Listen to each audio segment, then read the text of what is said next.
Welcome back. I'm Tieast Leverett, and we are here at the beautiful, beautiful Aurora Italiana restaurant in West Bloomfield. And I have the pleasure of talking with Suzanne Levine. And we are so excited to just have a minute to sit down at this lovely establishment and have some girl talk as we anticipate International Women's Day coming up very soon. So, Suzanne, I have been asking everyone we're talking to just to give a little bit about themselves in their own words. So tell me a bit about you, what inspires you, and what you do day to day. Well, thank you so much for inviting me to talk. My career path was fairly divergent, and it might seem like there was no continuity of why I did the path I did, but I started out as a late night talk show producer for WRAF, Wow. baby. And then I transitioned to television. I worked for all the local affiliates, but my favorite job was at PBS, where I was a program producer for a national teen show called Club Connect. And that was an amazing, I won a lot of awards, and it was just a really creative, wonderful time. But as I just mentioned to someone, unfortunately, I didn't have a female mentor. Yes. So I had to sort of learn the ropes and learn how to navigate, especially because at that time I worked mainly with men. Right. And so trying not to be threatening, but also not to be their mother. And it was kind of like a fine line I had to walk. Right, walking a balance. Right, and get them to respect me and my work and not be threatened by me. So that was an interesting time. And then after that I taught college for a while. And what was most rewarding is that I mentored several young female students.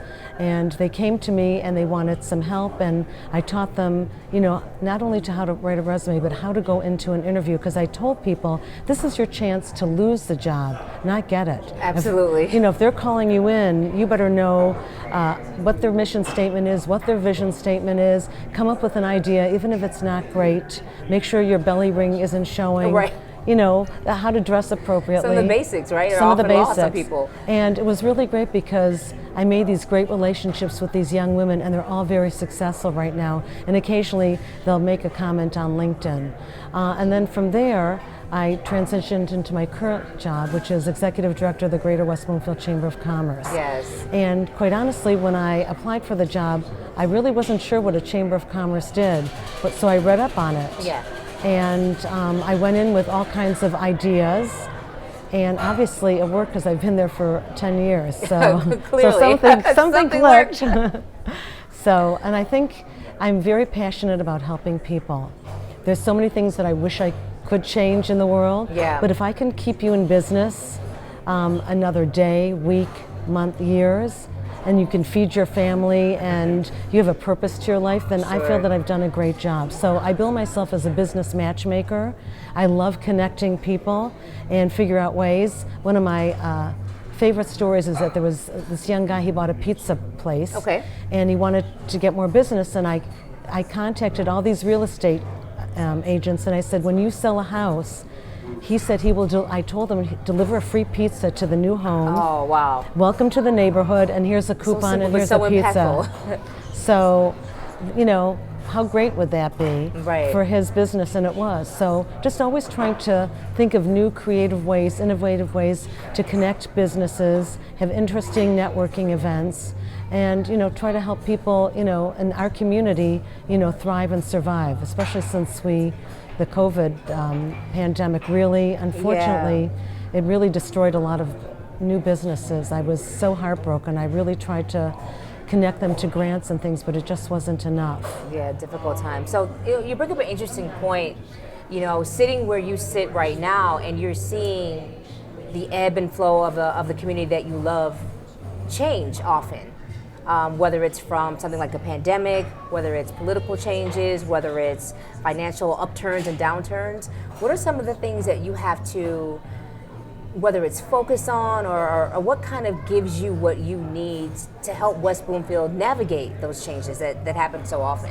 Well, that's great. I'm always trying to reinvent the chamber, and I tell people they have to reinvent their business. Plus, competition's never going away. Sure. And so there might be 10 med spas. What makes yours unique? So I try to sit down with them and help them figure out the clients they want, and how can we do this? Is it TikTok? Is it Instagram? But I really do believe, especially with health and money, those are trust issues. You're not going to just go to any dentist. You're not. And you're not going to give your parents to any home care person. So that's why I created these unique networking venues so that they can meet other people and build the trust that they need to have them trust, yes, I'm going to come to you as a dentist. I'm going to I'm going to allow my parent to be in your assisted living place. And so just, it's a battle because you're trying to really figure out what is the next big thing. How can I help these people? Because no matter what they say about social media, I do not believe it will ever replace this kind of one-on-one getting to know someone. Yeah, the human interaction is something that can't be replicated. I don't care how many AI robots are out there doing whatever they're doing. Right. There's nothing like sitting down with a person and having that connection. And have you noticed that since the pandemic, everybody wants to hug again? Yes. You know, like the strangers I'm standing in line together. in Costco and someone's telling me their life story and they want to hug me. It's like, okay. I mean, that was the one thing that we really, I objected to them saying social distance. They should have said physical distance. Right. Because there's a different connotation between social and physical. Way of saying it. You know, we are social animals. We are. We crave that interaction and that connection. And it's really, it's fundamental to human existence. Absolutely. Like you can't eliminate the desire for that. Right. At all. No, and it's not good because there's so many lonely people. And so, and I sort of feel the same thing like when I have these events, I know there are people that are shy and don't know how to interact, so I'm like their mother. I'll drag them up to someone and say, hey, you need to meet Tieast. You know, I think you two might have a lot in common, and I'll start the conversation and then I'll kind of, you know, slither away. Right. So. But it's funny that, you know, that's one of your values is that connector, and I think that's a skill set. Everyone doesn't have it, so it's a gift. I believe that, and it's critical, and especially in the role that you have, you know, just bringing whether it's businesses together or just people in general, and seeing what can come from those connections. Right. And I'm interested in hearing a little bit about what you shared at the beginning when we first started talking, how your path to where you are now is so divergent. What are some of the things from maybe a previous role that you feel have influenced what you do now? Oh, that's a great question. I think, as I say, you know, I had a lot of experience in television. Right. The creativity. And there, unfortunately, it's a very competitive field. So, you know, trying to navigate all that and not create, you know, jealousy. Because there were certain things, awards that I won where my peers did not. Yeah. But, you know, trying to figure out, you know, really learning about people. And I think it's really important. One of the best things that I ever learned is someone said, if you take the word listen and you rearrange the letters, it's silent. Oh. So listening Gets to what... her pen and does it. That's right. But no, it's seriously, it's like, everyone wants to feel validated and respected and that their opinion matters. So I think that was the best thing when I was a producer because I'd have to go out into the field or I'd have to get someone to come on the show and maybe they were hesitant. So I would listen to their story or get them to talk and usually they would agree to it or they would help me find somebody else. And I think that's that and learning to be grateful and gracious are really important. I mean, you're not going to get people to do things for you if, you know, if you have a major attitude. And so I've always tried approach them as an entitled person or something. Right. Yeah. So I've always tried, and I credit my mom because she set the bar very high. That, you know, she said, you treat the person at Kmart like you would treat the President of the United States. And so I've always tried to, you know, do that even in my everyday life. If I go to Costco and, you know, the seniors are doing those food samples and most people grab them and don't even say thank you, I have a conversation with them. Right. And they're so appreciative. Right. You know, of course, then they start telling you things that maybe you don't want to know. A little TMI. That's right. I just want that egg roll, but thanks. I'm just trying to make, you know, be grateful and, you know, but, you know. But that's a very, you know, that's something that people often miss in day-to-day life. It's just being grateful for the little things, the little moments, the little interactions, for sure. Definitely something that we can all get back to. And I think, as you mentioned before, right, COVID kind of took a lot of that away, and people are so hungry for that now. So, yes. Yes, I think we need to return to civility. I don't know if we can. People are so angry. I just don't understand it. I mean, this country is imperfect, but compared to the rest of the world, it's a pretty great country. So, and anyone can be president. Anyone can be a billionaire. Anyone can, have a great life. I mean, it doesn't always work out that way, but at least be grateful, and be a kind and show some compassion and kindness to people. I think no matter how much money you have, you can always do something. Maybe you can't give money, but you can always do an act of kindness, even if you're holding open the door for someone. Yes. And I learned a lot of that, believe it or not, when I was producing, because you'd had to go into all the communities. Sure. And you saw a lot of, really tragic things. I even wrote the news for a while, which was probably the worst job I ever had. It was horrible. It seems like a lot of the times the news is just bad news. That's right. All the time. Right. And I know the legend is that gets ratings. Right. But oftentimes people just get exhausted hearing that all the time. Well, it's like it used to be, if it bleeds, it leads. Yes. And then during ratings period, it was sex and violence. I know they're trying to do a little bit, they try to end on a positive story. And I think that's, kind of what I want to do with the chambers. I want to end on a positive story with their business. Yes. Yeah. No, that's great to hear. Just, and West Bloomfield is a very special place for a lot of reasons, but I think the involvement that the Chamber has in some of the most basic things in the community. I know the Chamber has been involved in the high school. Right. I have 2 kids who graduated from West Bloomfield High School. I have one in elementary. Do the math, send lots of prayers. But the Chamber touches all elements of our lives in this community, and it's very evident and apparent for sure. No, absolutely. And I'm a big advocate of West Bloomfield schools. All 3 of my kids graduated from there and are very, successful, hardworking, just good human beings. Right. And so the schools are great, and I think we need to support whatever we can in our community, because we've got the most beautiful parks, we have the greatest library. It's a great library. And we have a very diverse community Yes. that seems to have been able to navigate, all of the issues that we have and still, seem to get along. And we're still together. Yeah. And which is great, and that's the way that I feel about the people in my chamber. I'm more of a boutique-y kind of concierge chamber. I know That's all my great. members, and I know their business, and I can help them strategically plan, and if I can't, then I refer them elsewhere. Right. So they need to succeed, whether it's right here with you, great, but if not, you're still focused on making them successful. Absolutely. And I always tell people, maybe my chamber isn't the right one for you. I'm okay with that. Right.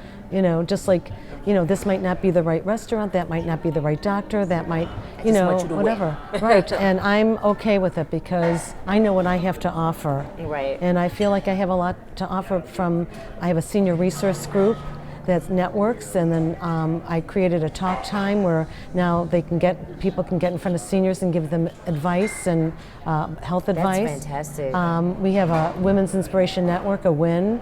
We have our Business Innovation Generator. I'll be calling you after I know. this. We have a great leadership breakfast. Last year we had Casey Crane Communications, and my good friend Roop Raj, that I love, that I met actually when I was doing Club Connect, and used him in a lot of my shows. So, and because I've maintained those relationships, people will do things for you. But show, and I'm a big believer in the thank you note. I still write the old-fashioned thank you note. And receive it in a handheld piece of paper. Because people know that you took and that's what they want to know, that you took the time and the effort to acknowledge them. For sure. And so, that's kind of the word of the day is, just, make sure that you can maybe hopefully validate somebody else. Let them know that they matter, they're important. You never know what a small gesture can really do. Oh, absolutely. Absolutely. So let me ask you this. I mean, you are focused on businesses and helping other businesses and that whole network and landscape, but what do you like to do when it's your time? when you have a day off or a weekend or take a trip, what does Suzanne like to do for herself? Well, everyone that knows me knows that I'm addicted to estate sales. Ah, yes. So you like the hunt. I like the hunt. I am the hunter. I am a treasure hunter. So, and so in fact, I tried to teach my kids. They're not as into it as I am. Yeah. It's interesting. The next generation isn't really into the things. They're more into the experience. Yeah, I agree. You know, but we'll see what happens with all my things. Right. You know, if they want any of it. But it's fun to, you know, and to see other people's homes and how they live.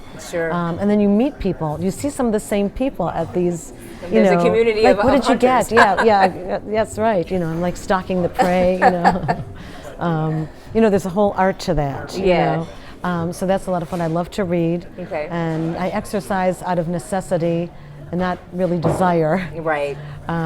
And I love spending time with my family, you know, as much as I can. There's nothing more important than your family. Of course. Seriously. So, and trying to raise, you know, children that are respectful and will be productive in society. Right. You know, good people.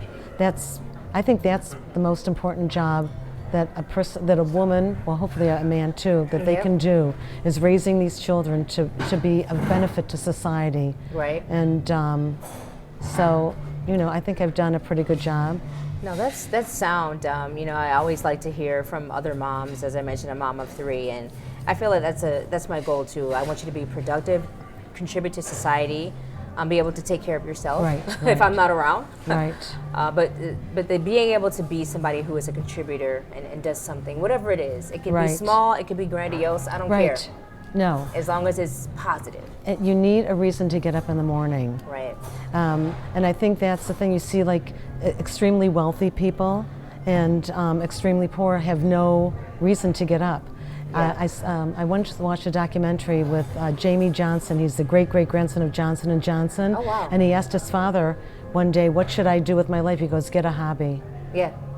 Something that excites you and gets you charged up. Right. But he doesn't have to work, so he has no reason to get up in the morning. So right. It's not like you need to pay the bills. Right. You're paid. So you need a purpose in your life, and so I think this is great that you're highlighting, you know, women in leadership and our journeys. And I think if a woman can find a mentor, if they can find someone to give them some advice to help, you know, sort of grease the way so that it's not so fraught with potholes. It's great. Well, we are in Michigan. They are, yes, that's true. Fix the damn roads. So if you could find someone, that's great. But I could see that you're a great mentor, and I think it's wonderful what you're doing. Well, that means very much to me coming from you. I'm going to take that with me and ride on that for a couple of days. So thank you. You're welcome. So we'll close here in a minute, but I just want to ask you again, let's go back to the business side of things. Sure. A lot of people who see this may be wondering, you know, I have this idea in my head, I'd love to start a business, what should I do? What are some things that an aspiring entrepreneur in West Bloomfield, what are a couple first steps or some initial things that they may want to investigate as they consider doing that? Well, first of all, they should contact Oakland County and see how many of those businesses are in the area, because if it's already saturated, the opportunity and the chance that you're going to be successful are going to diminish. So that's number one. Number two, they can call the township and find out, you know, how many beauty salons are there. Sure. They can call me and I can say, well, I know just even from our chamber members, or we just had someone that joined that has a unique business, and I was so excited. I said, it's so easy for me to promote you because we don't have anyone like you in the chamber. You know, trying to figure out how to approach the same businesses with different ideas is very challenging.